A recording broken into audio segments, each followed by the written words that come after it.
Our Active Shooter Incident Management Advanced course is our 3-day, 24-hour premier course. It is my favorite course of the dozen or so that we do. Costs about $62,000, and you can get it for free. Interested? Stick around.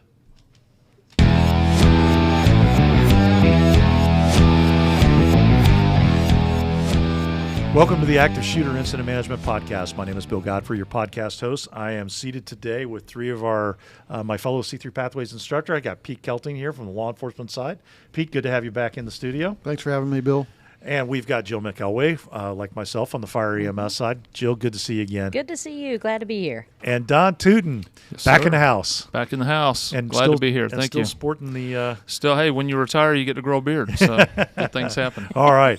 Well, hey, so today's topic is going to be a fun one because we're going to talk about the Active Shooter Incident Management Advanced course and how our audience can sign up to get it hosted for free at their location.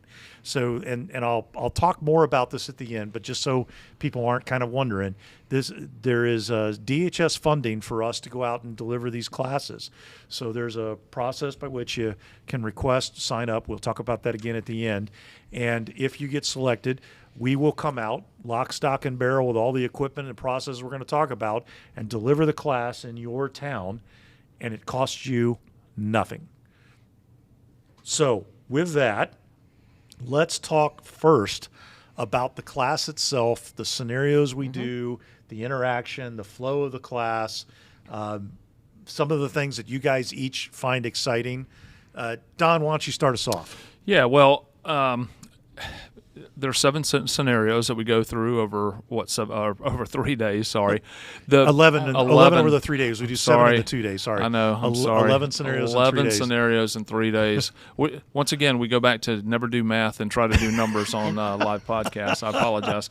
The biggest thing for me is this class is geared towards obviously problem solving around critical incidents, but in addition to that, it allows people to be in multiple different roles and get experience doing multiple within different roles of a scenario. So a command role, a tactical role, on the fire side is a triage, a firefighter going down doing an EMS role.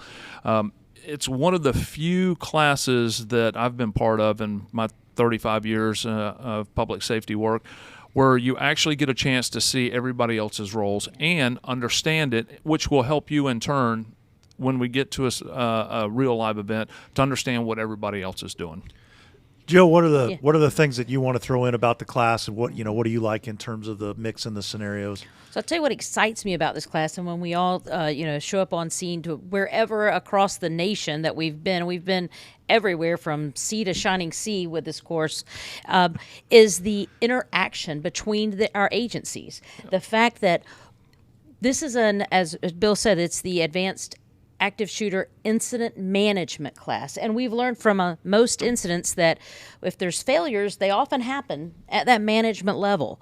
And so if we collectively as a team can work through the problem set, if I can see what it is that law enforcement is up against, what they're doing, and if they see what we have, our responsibilities are in, for them stopping that threat and for us stopping that dying, then together we work and being able to see this in its totality. It's one of the most exciting courses I've ever been involved in. I'm not just saying it because of, Bill's here, but it really is because we have the course has grown and evolved, and we've listened to, those of the students in class. We diligently look at the lessons learned and every incident across the nation, and it's a great product, and for your agencies will be able to see that big picture of how best to respond to and manage an active shooter incident. Pete, how about you? Yeah, Bill, I mean, they've hit the nail on the head, and I think that to take advantage of all that, what I like most about our class when we delivered is it's building relationships. Many times for the first time, going through all the 11 scenarios and so forth with those relationships, and then seeing how each performs in the roles, you start to build trust and confidence so that when they take our process out to the street and implement it, that they feel it's going to be successful. I mean, it's a great class. The thing that I love about the course is that one of the things that frustrated me, when I was going to training back in the day, is you'd get a bunch of lecture, and it was very thin on hands-on. There was either no hands-on, or it was so little that you didn't really get a chance to understand it, let alone really practice it. And this particular course, it's a 3-day course. So the morning of day one, there's obviously some front-loaded lecture in the morning. I think we do about a 2-hour lecture block in the morning, and that's the longest lecture that we do. And then we drop into a scenario. And we're using, and we're going to talk about this more, I assume, a fairly high-end computer simulation system with, it's like, you've seen kids play Call of Duty. It's like 40 adults in the room signed into computers playing Call of Duty, the first-person point of view. But we can simulate amazingly well the complexities of an actual event with the radio traffic and the confusion and the decision-making and everything, all of that happening real time. And so you get to practice it. And we were talking about this, I think, in another podcast a couple of weeks ago. The first one's always a little bumpy, and I get it. You know what is less bumpy? The second one. You know what's even less bumpy? The third one, the fourth one. And usually by day 2, it's usually lunchtime at day 2. It's like there's a little switch that gets thrown, and that light bulb goes on, and people go, oh, I get it. Now I get how these pieces fit together. I get what they're trying to get me to do. And all of a sudden we go from learning to practicing. There you go. Yep. And it becomes repetitive practice then in the afternoon of day 2 and again on day 3. So this is one of the only classes that I've ever seen where you're running not 1, not 2, not 3, 11 scenarios from dispatch to last patient transported with the full context and complexity of the entire incident, and you're getting to practice and experience that. And when you come out of this class, you've got experience. Yep. You've got experience that can be directly applied, not just conceptual knowledge, Yep. but actual with experience. the stress yeah. involved. And that's the thing, this class by default, it puts stress on you because you don't want to fail. You don't have actual live bullets being shot at you, but at the same time your management skills are right up there where I've got to make this go away. I've got to make this happen. Yeah. And in front of a room full of your peers. And with dispatchers and a PIO and administration there watching you. So well-rounded class. I mean, if you guys haven't taken it yet, listen up till the end so you'll know how to get this for free. One of the things, and you just hit on what I wanted to make sure we stress to folks, is that this isn't a class where you'll hear the word notional a lot. We don't notionalize a lot. In a lot of classes, you have to say, well, dispatch would do they would send out the call. Or, well, we would do a press briefing, to your point of those two. No, actually, we all have radios. All of the students receive a radio. Dispatch is sending out that call, and you don't, and then you're in your seat, and you go en route, and you sit in your seat, and it's the longest minute and a half or 2 minutes or however we've played it out, because we want to add a sense of realism. If your life will be sitting in that chair waiting for your turn to arrive when you've arrived to whatever position we've assigned you. With the 11 scenarios, you're going to get to play all of the positions within your discipline as well. So it's built so that there's nothing we're notionalizing. We're actually responding. We're actually triaging patients. We're actually performing treatments on patients with a real-time bleeding model built in to where you can slow it down with actions, much like in real life. So it truly is the real deal. And I think, Pete, I know you do the tactical coach position a lot, tactical triage and transport. I think that a lot of students think, yeah, okay.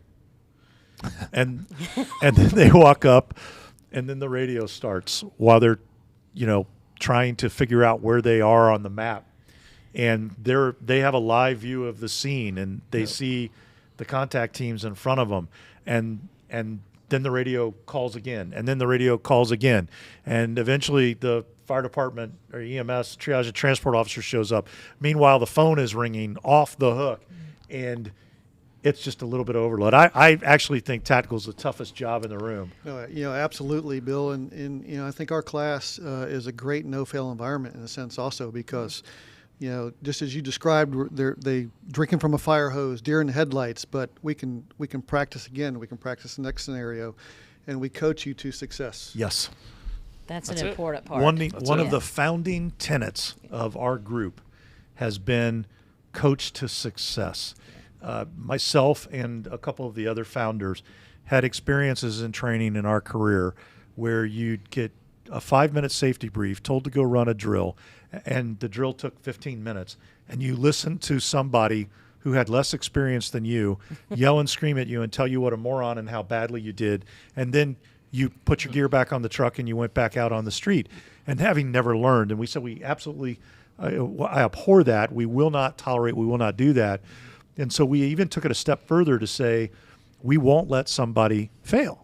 Whatever, as much or as little coaching as they need to be successful live during the scenario, when they're talking on the radio and people are trying to talk to them face to face and the phone's ringing, and you as the coach, you have to find that moment of, all right, does he know he missed this yet? Okay, I don't think he knows he missed this, so now I got to remind him. Okay, that reminder didn't work. He didn't hear me. Let me do it again. All right, and then up until the point where you finally go, okay, stop. I need you to do this thing. And it is I think one of the most powerful things. Everybody makes mistakes. Everybody. And we establish, I think, very quickly a rapport with the audience on day one. We're not going to let you get embarrassed. No. We're not going to let you get humiliated. Everybody makes mistakes. We're going to talk about it in a positive way, and then we're going to move on and do it again. Yeah, I think we pride ourselves on how this class has evolved over the last 10 years. Basically, Jill touched on some of it. The technology we've brought to the table to be able to coach you through individual benchmarks, from our shot reports to team benchmarks to contact teams and RTFs, how quickly they get down range, and from time to time we'll hear that. Oh, well, if this was real world, well, listen, this is real world when it comes to stress that you talked about. Yep. We've simulated just about every real world experience in this class possible. And, we see it, and we can push you to train your brain. And when that transfers out to the street, when we hear that real world, it's the same decision making. Oh, yeah. It's just out here Absolutely. now. You get to play the game. You're playing for life. And the playing for real. extremes we've gone to, I mean, we've got, hey, you want a helicopter? We got one. Yep. You want to do it law enforcement surveillance? Yep. But call them on the radio. What do you want to know? You need a medevac mission? We got that too. I mean, the levels that we've gone to make that about. All right, so let's jump from there to talking about the audience. Yeah. Who is the audience for this? What's the audience mix? Our attendance, participation. Jill, start us off. So who would respond? I mean, I would answer that question with a question like, who would you need to stop that threat? You got to have your law enforcement partners. So if it's multiple threats, how deep is your law enforcement?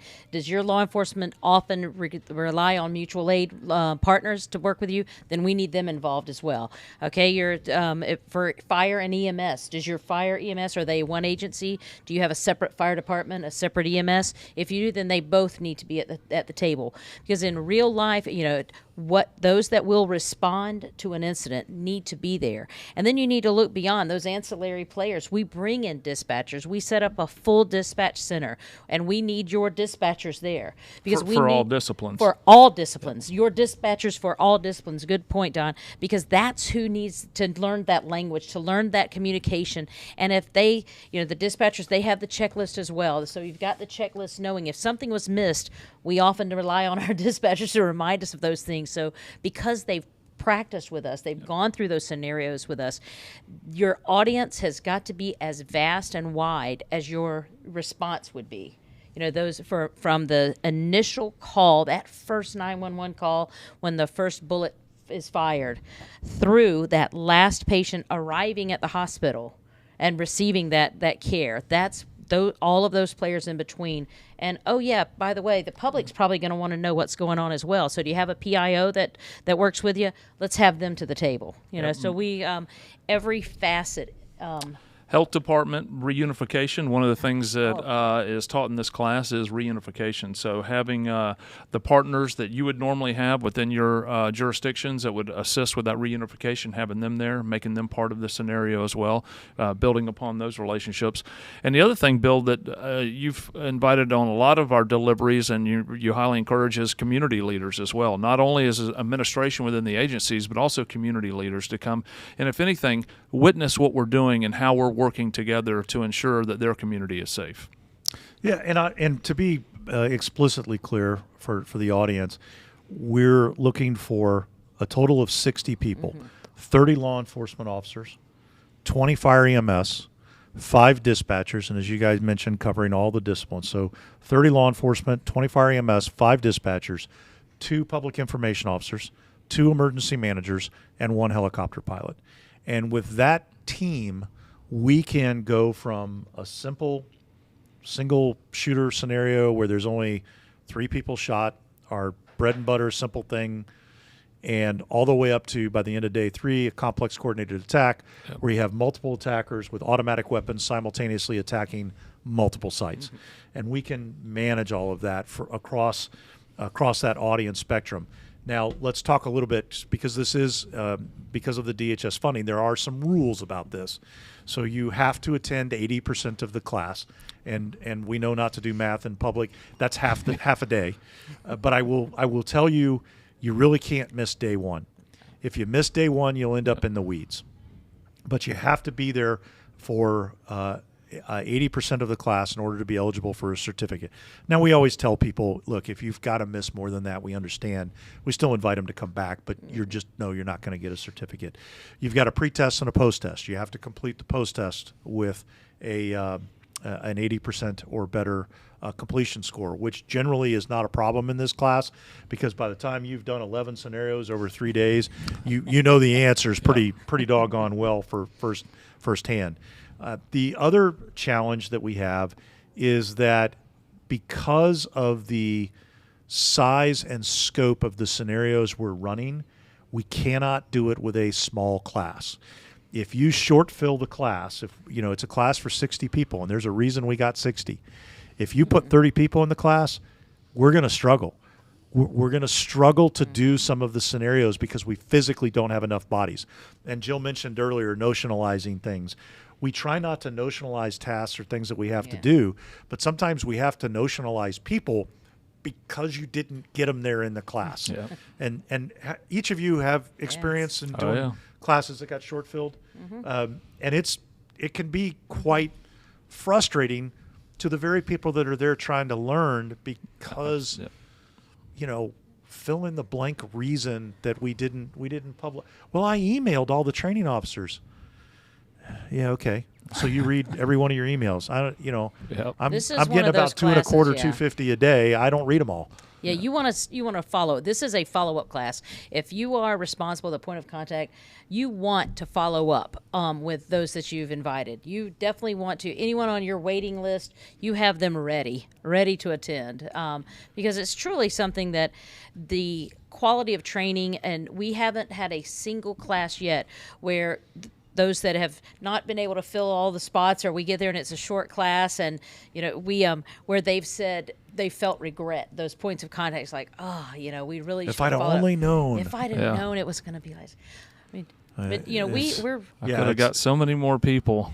And then there's the inevitable rules about things you can and cannot say. When that kind of stuff happens. Yeah, and we all know when we have to fill in as instructors to try to make the class go, then it detracts from us being able to coach to success. So it's important that we have those classes full with a diversity of responders. Now, that said, I am very proud of the team of instructors that we have, that no matter what, they make that class successful. They do the adjustments that they need to, and they make the class successful, and we still make sure that the participants that are there have as positive an experience and a good of experience so that they get a chance to walk away. We don't shortcut the scenarios. We don't do things like that in order to get done. We still make it done, but that's a big one. And I would also tell the POCs, and I believe Steve in our office who coordinates a lot of this, tells them as well, go ahead and book 65. Yes. If all 65 show up, we'll handle it. We'll make it It's work. okay. We'll make it work. Yep. But on any given day, with a group of 60 people, somebody's Life going to get happens. sick. Life happens. happens. Somebody's Right. kid's sick at school. They got to go pick them up. Yep. They get called for a deposition last minute. Something always Critical comes incident the night before with one agency or And something. to that point, Bill, no one during the 11 scenarios, there's very rarely a time, maybe that first scenario, because you started so a little Crawl, bit of walk, a run. crawl, walk, run, that first scenario. But after that, there's no one just sitting like, you guys just watch this one this time. There's no position for that. up. No, there's no hiding. There's no hiding. We have a There's position. no hiding. We have a position and a place and a role for everyone, all 60. There's opportunity for enhancement by Yeah. every position. Yeah. I always use the example of how many of y'all have been to an ICS class where you sat in the back of the room with your arms yeah, folded, no. going, "Yeah, it's not the way I'd do it." Yeah. Really? All right, Skippy, let's find Show out. us. Exactly We're right. going to know how you do it because there's no. The other thing I want to mention that's important before we leave audience is the ratio. There's a reason that we have 30 law enforcement and 20 fire EMS, and that's because there's more work for law enforcement than there is for fire EMS in these things.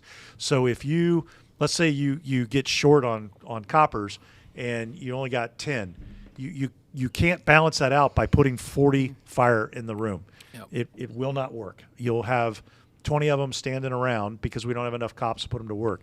Likewise with the emergency manager positions, and we've seen this happen in other places, they get short, and so in order not to come up with less than 60 is they stuff it with 7 or 8 emergency management positions. And it's always an uncomfortable conversation to say, okay, there's 8 of you here, which 2 are taking the class? Because there's only 2 seats for emergency managers. So just be aware that the ratios are there for a reason, and they really, really matter in how we do the class.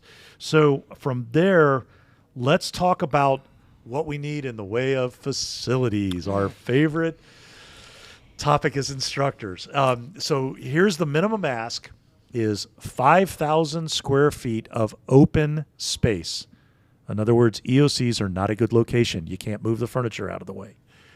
5,000 square feet of open space and 3 20-amp circuits, 60 amps of power, and we're not kidding about that. Yeah, the technology that's involved in this with the power that's used with the computers and the simulators, we've seen it. We've been to places where they've told us they had 60 amps, and we've had to run extension cords from several of the buildings to keep some stuff from popping. So it's we always make it work, but we always have the same criteria too. So everybody understands the criteria. Yeah. But And you might as well tell us where your breaker panel is because we're exactly. going to pop breakers. Yep. Yep. But there's so many opportunities, and like we mentioned earlier with the community, there are churches that can be used during the week. There are civic centers, community centers, some hotels that are not using their meeting space that can be used as long as it's at least 5,000 square foot. Single level, we have run into an issue one time. Talk about that. Yeah, so we were actually delivering a class Don't say in where. A-State, Okay. and we were given their EOC to utilize, and it was not the optimum place. And actually, I think we were told we were going to be in another location, but anyway, it is what it is. But it was 2 levels. So one of the senior fire chiefs, and when I say senior, I mean he had 40-plus years, I think, in the fire service. He was quite gray. Yes. Was transitioning. So how we set up our when we set these classes up, we have multiple stations, and we try to utilize some different rooms if possible. But it gives people a chance to actually it's realism. You're having to move around. You can't see and talk to somebody through. So part of this by having 2 levels is some of the rooms were downstairs. Upstairs, obviously, this one person was transitioning downstairs, slipped. It was not a good day. I don't think he returned, which set a rule. So everything always sets a rule. He was okay, but Returned to life. He had to go to the emergency room and be No. evaluated, and he was pretty bruised up. And and we had told the host up front, that it was not a good idea. Yep. It and was it had not, rained that day. That was another thing. Yeah, I mean, it was a just- lot of factors. And sure enough, and that was the first and only time we allowed a class to be done over 2 levels. And the first scenario out of the gate, he goes tumbling down the stairs. And I just shook my head and went, we're not ever doing this again. Yep. So single level, when you go to apply for this class, single level, at least 5,000 square foot, at least 3 20-amp services. And, hey. Preferably on the first floor. Yes. Who among you have had to do the elevator routines with our Yes. gear? Yes. Yeah. So when we, well, I'll let Pete. Pete's pushed a lot more of those carts than I have. So Pete, you can talk about pushing all those carts up. Yeah, I mean this class, we come with a lot of technology and a lot of equipment, to make it the most successful class possible for the attendees. And talking about it, all kind of folds into one thing is the power and all the facilities. If something goes wrong with it, it takes away from the engagement and the learning process of those attending. And we've seen it. Folks get really involved in, especially on the computers and so forth, that they're excited that they're learning, they're excited that they're excelling. And if we have a lot of things kind of go sideways, then it gets frustrating. So for us, rolling in equipment, it helps us for setup. We've gotten a lot better now. We put a lot of effort into dwindling down the setup time so we can provide that class quickly. So yes, the ease in and out, ingress and egress, well thought out for us. And just let me set the context. So we're not talking about carrying pelicans of laptops. It is a 30-foot trailer with $250,000 worth of equipment. Road cases that are 6 foot long. We need roadies, by the way. 6 foot high, We need roadies. 30 inches wide. I'm sorry, Don, I couldn't quite make that out. Yeah. And weigh hundreds and hundreds of pounds. So when you tell us that you want to host it on the second floor or the third floor or the fourth floor, our very next question is, how's that getting there? Where's your freight elevator? Right. And what is the size of the freight elevator? And we always get the same answer. We have a freight elevator. It's rated for thousands of pounds, and it's full size. It's big. Well, give us the dimensions. Okay, yeah, it's big. It'll fit that. It'll fit that. And we show up. There's no freight elevator, and it's not big enough. No. Yeah. Which leads me to the point that having a facilities point of contact for whatever venue you're using is extremely important on the phone right away. I think there was one venue we thought we were like jam up. Everything was going great except when we opened up the double doors, the center bar had a lock to it, and we couldn't get the lock out because we couldn't get a point of contact to facilities person. Oh, yeah. We were stuck. Yeah. So it's little things like that. It may not seem that important, but it's kind of important to keep the flow of the setup going so that we're not delayed getting the class started when it's ready to start. And we set up the day before, folks. This is not it takes 4 to 5 hours for us to set up. Yeah. So we set up the day before the first day of class. And yeah, Pete, I actually remember the one you're talking about. You got the double emergency exit doors, and there's this bar that sits in between the two of them, and you can release it. But without that bar out of the way, you can't get the row cases through It's a the single door. Yeah, Yeah. it's a single door that's too narrow. It's exactly. Yeah. And if you're to get a visual, we look like we're bringing a Grammy award-winning performer Yeah, when we it's start like a rolling concert. out with It it. is. Yeah, and then we're super active on social media. So if you want to see like the setup, it's not just the Pelican case. We'll have 8 tables that seat 32 with computers at each station with poles and the cabling run across all. So this is it's a major operation. This isn't just we're going to open up a Pelican case and throw a Counter-Strike board, which we do that as well. But that's by the way, we do that as well. But wait, there's more. And but we need that room, that access, and that those utilities. And one of the ways we're committed to our host bill now is since we trailer our own equipment, right? On the point of dropping off that equipment, a lot of the drivers, I know myself, I'm looking for that point of contact to spend a little time with me. I'm doing a little pre-scouting of the venue for the next team coming in to try to avoid some of these little pitfalls that we run into because it's so important, folks. We're so proud of what we're bringing to you. We want it set up as best as possible to be the nicest venue for your attendees. So, yeah, and I Pete, I think that's a really good point. So our one of our instructors after the end of a delivery, one of our instructors is designated to drive the truck and the trailer, move the gear to the next site.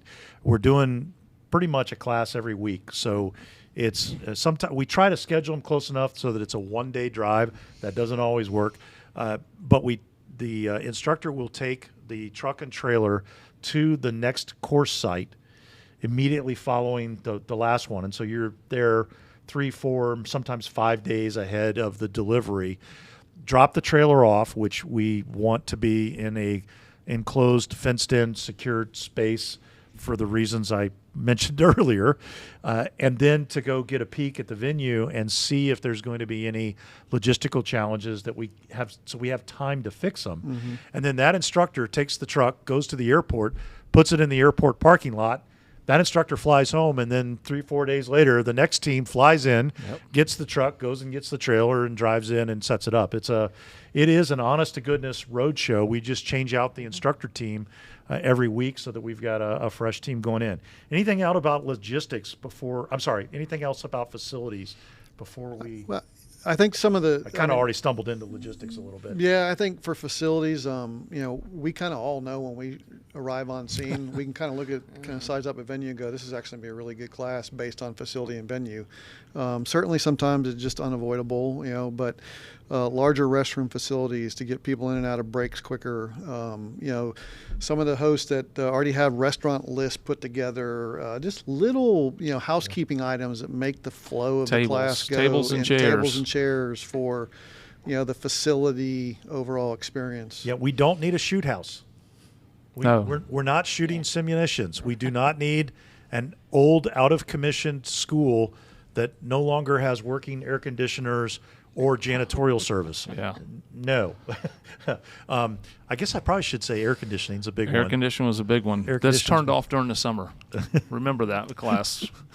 A delivery, we were in a class scenario, and it was raining inside the school building because the school board turned the air conditioners off during the summertime. So we made it work.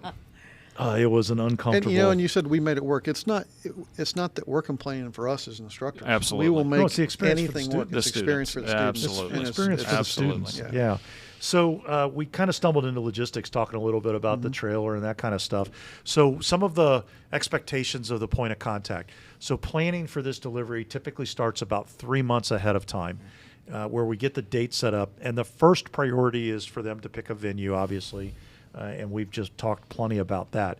But then to coordinate the registrations, advertise the course locally, fill it, put butts in seats, however you want to do it. Stay in contact with our instructor team. So at least 6 weeks out, we will assign a lead instructor who will communicate with the point of contact, and they'll ask, where are you at on your registration numbers? What's our mix? How many different agencies are coming? Multiple agencies, multiple jurisdictions is a good thing, not a bad thing. Yes. Those classes are so much better than the occasions where we'll go into an area and they stuff it all with their own folks. It's not as good of experience for the audience as when we have multiple agencies involved. The communicating with the driver will typically communicate 1 to 2 weeks ahead of time to talk about drop-off locations and specifics. And again, that driver is an instructor, so they understand the class very well. Securing the thing, being available to us, meeting us day of when we go to do the setup, being available. You don't have to sit there for the 4 or 5 hours, but being available by phone if problems come up. There's little stuff that comes up all the time. What am I forgetting on the logistics side? Well, we access our training venue at usually 6:30, 7 a.m. on the first day of class, right? Oh yeah. So instructors are always on. So class starts at 8 a.m. Instructors are always there at least 1 hour before start time. The security of the facility once we're done setting up, that That's we another have. big one. We And have, then the last night for breakdown and getting Right. out of there to have a facilities understanding. manager there, somebody. Yeah, that breakdown happens after class, immediately after Yeah, class. after so the we third had night.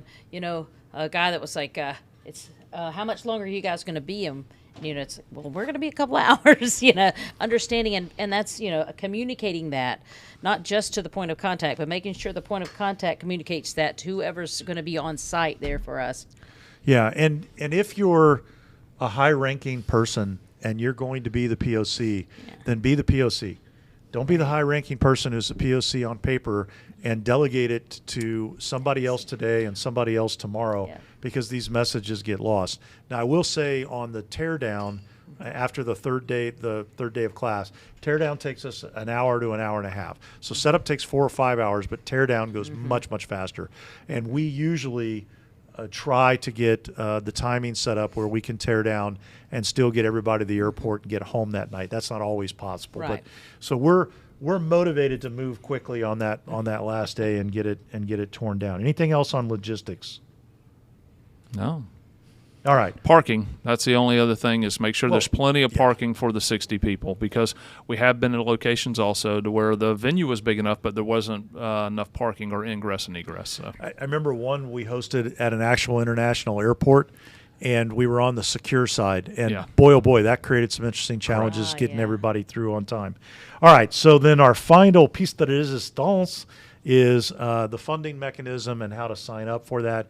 As I mentioned at the opening, this class is funded by the Department of Homeland Security, National Domestic Preparedness Consortium, which is part of FEMA. So it's DHS, FEMA, NDPC, funded through TEACS and the ALERT program. They basically contract with us to go out and do these deliveries for responders. So they pick up the tab and you don't have to pay. The sign up will take you about 90 seconds. Go to our website, c3pathways.com, and right on the training link, when you click training, I think it's the very first one, says request DHS funded delivery. Click on that. It'll pull up a little form. There's about a dozen things for you to fill out. Most of them are very, very quick. It literally take you less than 2 minutes to fill out this form and submit it. And that gets you in the queue. That's the first step. Now, I'll caution everybody, we're funded this year to do more than we ever have been before. So we're funded to do 36 deliveries this year across the country. We have, as of last night, 150 agencies in the queue. And that was as last night. We are not going to get to everybody. We can't do everybody. But there's all kinds of rules we have to follow about where we go and how you get selected. It is not first come, first serve. We typically will not do more than one delivery for a given agency or even in one specific community unless it happens to be a very large metro area, in which case we would do one at one end and one at the other end or something like that. And they will typically be spread out by a few years. So don't be afraid to sign up. It costs you nothing to sign up. It hurts nothing. And when you get the phone call from Steve or whoever in our office that says, well, and here's the other note, we schedule geographically, aforementioned trailer and truck. Yep. We try to schedule the next venue to be within 500 miles or less of the last venue. So as we travel the country, we will call to whatever region we're going into. We'll look at the map, figure out who the hosts are that have requested, and then we'll call them and say, these are the date ranges where we're going to be there. Can you do one this date or this date? And if you say yes, chances are pretty high you're going to get that delivery. If you say, nope, sorry, I can't do those dates, we'll leave you in the queue, but you're not going to get a delivery. So I think that's the gist of how to do that. So again, c3pathways.com. And Carla, let's put this, put the link in the show notes. c3pathways.com. Click on the training link, and then request DHS funded training, and fill out the form. Now, Bill, is there a way for people, if they have seizure money or they have training money and they want to pay for the class outside of a free DHS delivery, is there a way for people to do that if they are sitting on some training funds that they want to? Yes, there is, and we do that all the time. In fact, we're doing almost as many what we would call enterprise deliveries that are funded outside of DHS as we are doing DHS deliveries. Just give us a call at the office or send us an email. You can send an email to info at c3pathways.com, or just give the office a call and ask for Steve, and he can give you the specifics on that and talk you through the scheduling opportunities. But that is also a way to do it, and thank you for mentioning that.